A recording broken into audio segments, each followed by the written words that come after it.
మంచు ఫ్యామిలీలో గత కొన్ని రోజులుగా ఆస్తి గొడవలు జరుగుతున్న సంగతి తెలిసిందే. ఆస్తి గొడవల కారణంగా తన కొడుకు మంచు మనోజ్ పోలీసులకు ఫిర్యాదు చేశాడు. అటు మోహన్ బాబు కూడా పోలీసులకు ఫిర్యాదు చేయడంతో ఈ గొడవ మరింత పెద్దగా అయింది.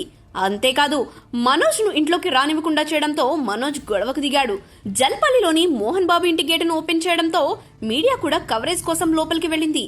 మీడియా ఎంట్రీతో కోపంతో రగిలిపోయిన మోహన్ బాబు మీడియా ప్రతినిధులపై దాడి చేశాడు. జర్నలిస్టుపై దాడి చేయడంతో ఆయనపై కేసు నమోదయ్యింది. ఇప్పుడు మరో కేసు ఫైల్ అయిందనే వార్తలు వినిపిస్తున్నాయి.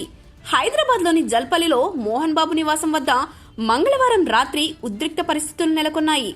ఇంట్లోకి వెళ్లేందుకు మనోజ్, మౌనిక దంపతులు ప్రయత్నించగా సెక్యూరిటీ సిబ్బంది వారిని అడ్డుకున్నారు.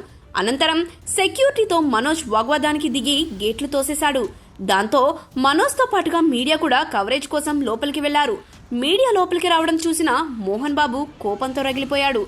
ఇక మీడియా ప్రతినిధులను మోహన్ బాబు దుర్భాషలాడుతూ ఓ జర్నలిస్టుపై అమానుషంగా దాడికి పాల్పడ్డారు. ఈ ఘటనపై తెలంగాణ జర్నలిస్టుల సంఘాలు, రాజకీయ సినీ ప్రముఖులు తీవ్ర ఆగ్రహం వ్యక్తం చేశారు. జర్నలిస్టుపై దాడి ఘటనలో మోహన్ బాబుపై పహాడీ షరీఫ్ పోలీసులు